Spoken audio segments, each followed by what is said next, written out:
I don't know if you saw the story. There was some crazy story about how we've discovered a way to reverse aging by like 54% or something. What? Really? Yeah, 54%. They did some kind of plasma transfusion between mice and found like ridiculous aging reversal. Whoa. So it's not peer reviewed yet, and it's but So this is new. Yeah, it's new, and they're Okay. saying that they think it's like I was reading some report from this guy on Twitter, some PhD guy, and he's like, this looks legit. It's the goal now is to figure out what in young plasma is causing cellular repair. Yeah. And then you get a pill, Oh man. you get an injection, and then you'd basically be like 28 forever. That sounds good. So that's I bring that up. And also frightening. Maybe a little, yeah. Yeah, I can see dude. that. Watching Altered Carbon. Yeah, man. Nah, I'm not. The rich just Well- keep getting richer and stay the same age. Nah. The question, I guess, is Scary, dude. I was watching this thing about immortality, Okay. and they said the only reason we actually think immortality is a bad thing is because we age. And so somebody who's 60 or 70 who has chronic health problems is Yeah. like, immortality sucks. Right. Because we know that's in our future, most of us would say the same thing. All right. But there was the But if we argument, could stay at our peak. if you could stay forever. 28 years old, Yeah. then most people would prefer to stay 28 forever. Okay. Even if it meant like at 100 you would die, but if you were immortal, it's like being young forever. You're healthy, you're fine, you just want to keep living. I think it's a bad thing though, at least for now. But Yeah, there's too much greed in the world. it's not about the greed, it's about human development. Like, Okay. when What is stopping it from being what you would want it to be? Greed. you know what, man? It's a sad reality, but people die, and it's a good thing. That's true. In terms of like we pass on our knowledge and our secrets to our youth, who then get a new chance at experiencing the world and developing things and shaping things the way the way they see it, and we pass on. So it's like we get our time here to learn, develop, grow, make the changes we think, and then we pass that information down, and that causes evolution and development, and Yeah, we There- need boundaries. think about it this way. Imagine if a scientist from, who was born in the 1700s was alive today. Okay. He'd probably accept a bunch of things as true, but he'd have so many ingrained falsehoods. So it's like, I was reading about the discovery of like, I think it was special relativity or maybe the Big Bang. Okay. And there's always a group of scientists that reject the newer theories and really, really put scrutinize it. I was talking to this physicist guy about M theory, which is like, it's like I'm not super familiar with it. It's about a unified theory, I guess, like a theory of the universe, theory of everything. Okay. And there's this guy named, I think his name is Garrett Lisi, who has the extremely simple theory of everything. This is all really old stuff, so it's probably changed a whole lot. But I was talking to this physicist who said there's a problem in physics in that these scientists have dedicated their whole lives to this theory, so that if it turns out it's wrong, their whole life, their work, their legacy is wrong. Wow. Or they spent their entire life to figure out that it was wrong. But they don't see it that way. Think about They don't see it that way. Think, Okay. think about it this way. Like you spend 10 years building this very beautiful like model house, and then all of a sudden one day it falls apart. You didn't spend 10 years to figure out that the final touch would collapse. You were trying to build this beautiful house, and now you're like, everything I've built has been for nothing. Okay. So they reject it.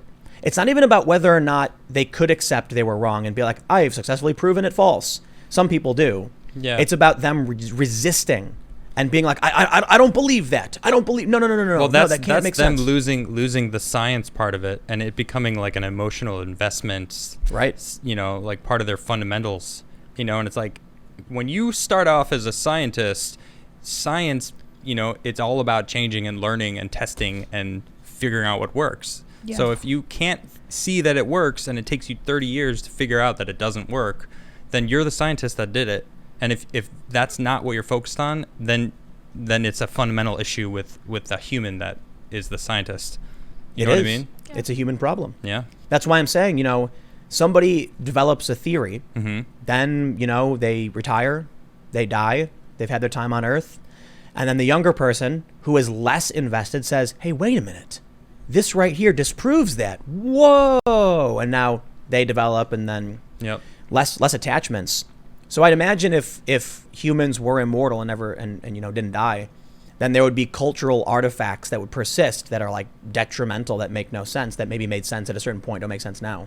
I think this virus is like kind of shining a light on how vulnerable we actually really are. Because imagine if all the drugs in the world, and I mean drugs like vaccines and everything we have to fight any ailment that the human body goes through. Like, what if it all went away? How many people would actually die then? You know, how many of us are actually strong enough to survive at that point? You know, because we're keeping humans alive for so long now, right? I mean, that's a tough question, man. It's kind of crazy, you know. Are we getting stronger or are we getting weaker? You know, we're kind of fending off like death, like with our man-made stuff, right? That's some dangerous thinking there, Adam. Best to stick to your work and keep your mouth shut. But that's what this is making me think of. Like, you were talking about us getting stronger and like passing on our stuff, but we're not passing on our immunities. We're passing on the drug that just kills the virus that would have killed us, that we don't have immunity to anymore. We've got a serious conundrum in our in civilization. Yeah. And that's, you know, do you know what Fermi's paradox is? I feel like we've talked about it a couple times, probably. So which one of the paradoxes is it? Well, it's the question of, if the universe is so big, why haven't we discovered alien life? Right. I'm simplifying it. But one of them, I think, is that... Or that there's definitely life out there. That's what it's basically saying. The paradox too, right? is, if it's in all likelihood there is, right. So why haven't we found them? Okay. And there's a bunch of, proposed answers. I think one of them is very simple. We evolve in a way to survive. But once we've conquered our survival, then these things actually become extremely detrimental. When you have 10 people living in the wilderness together, doing everything in our power to save someone's life is crucial to the success of the tribe. When you have 7.6 billion people doing everything to ensure that literally everyone survives, becomes eventually detrimental in certain ways. Yeah. So we see the persistence of genetic diseases that, we've basically separated ourselves from this. Now, we're smart enough to actually get rid of some of these diseases and start improving us. So I don't know if it's necessarily like pro or con in many aspects. But I think it is true that we're at a weird point where it is an ethical, moral conundrum when you have people who provide nothing to the greater society in terms of survivability, actually become net detriments to it. And a lot of cases, they have no choice. They're not, the people. Not everyone has even the chance or ever will have the chance to help society further itself, because society it's not even about that. Like, insane. It's huge. Are you alive? You know what I mean? Like, so it's a conundrum of, if we were a tribe of 30 people, and there was someone who was like a vegetable, people would, like in a coma, like, you mean? Totally brain dead. Okay. Yeah. What are they going to do? I don't know, because there could be historical. If we were a tribe in the middle of the woods, they would probably die. You can't feed them. Right, they would die. So we've invented technology to provide nutrients to sustain someone who's literally just consuming resources and energy, because we have a moral obligation to protect life. Right. That's a challenge. Interesting. It is, because I certainly think we should save the lives. Yeah. You know what I mean? The money. It's not about the money. I mean, who's we? Yeah. You said we got the money. It's like, but then that hospital that, say, it costs $50,000 to keep someone on a respirator and being fed with catheter system. Go ahead. You definitely want to say something right now. Go. What better use of public funds as moral people do we have than taking care of people who can't take care of themselves through no fault of their own? I know, it's so easy to say that, right. But that is not the way it is. Yeah, I know. It's in a perfect world. Right? We spend more money figuring out ways to kill people. Don't get me started. What happens when the xenotaxons come from the Galactic Federation and start firebombing our oil fields? And now we're like, we need hospital beds for the wounded. What do? You got triage. Do we kick those people out of the hospitals? You would have to. That's the point I'm making. Yeah.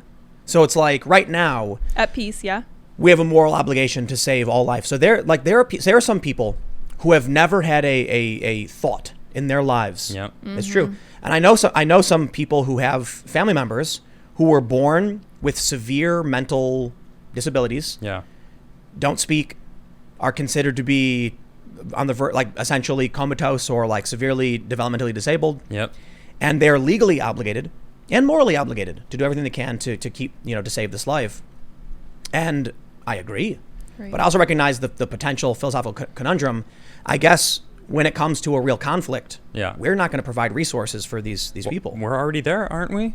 Didn't we have like the do not resuscitate orders, the doctors that were like, that person's dead, this person's more important, save them instead of them. Well, that's that happened in Italy, that happened here. Yeah. Right, but it's already happened. Yeah. So we're already past that point. The craziest thing about it is that most of our hospitals weren't overrun. Right, that's what I'm hearing. It was key hospitals that were overrun. Right. And so that resulted in them being cities. Like, this hospital, we can't do it. So you die. That stinks. Right. Yeah, what do you do, man? What do you do? I don't know. I'm glad I was not a doctor in that situation. I had to make that choice. When you go too far to the extremes, you end up with no good answer, right? Yep. You go full fascist, and they're like, unplug them. And you go too far left, and they're like, don't unplug them and don't provide resources to those who truly need it. Right. It's like it's like logic versus emotion, I guess. Yep. And man, it's tough. If you lose your emotion, you become a robot. Nobody wants to be the Borg. Right. But if you lose your logic, you become just like, you collapse. You can't function properly. Right. Exactly. Yes, yeah, exactly. Yep. Oh man. So I guess the somehow we got into this conversation talking about immortality. Yeah, how do we get here? Because I was talking about like scientific development or something. Right. And we're talking about immortality. That was great. That's fun. I like that. That's fun. That was great. It was deep questions. We were just hitting them up though. That was nice. So here's my question, Hannah. Yeah. Would you take immortality? If the vampire Lestat walked in right now, and it was literally Tom Cruise. Absolutely. No hesitation. That was a great book, by the way. The book? Yeah. I've seen the movie. The book Lestat. Oh, Lestat. Yeah. Well, I've seen Interview with a Vampire. Yeah. It was, but would you also a good book. Vampire thing aside, that's silly, but yeah, would you take immortality? Man, I don't know. I mean, I would want to say yes, because I would love to, see the civilization in the future where we colonize this whole solar system, travel around, go to the different planets, see it all. And that, I think about Star Trek was one of my favorite shows. When you ask me if I would want to be immortal, the first thing I'd think of is, oh man, I could travel the stars then. I can actually travel the universe and not have to worry about dying. But are we talking about biological immortality where you just don't age? Right. Or like you are Wolverine, invincible, regenerating, and you literally can't die. I'll take that. Yeah. That sounds good too. What happens with the heat death of the universe, man? Then, life won't last forever. You'll be just floating around in all pure blackness. Didn't Wolverine die?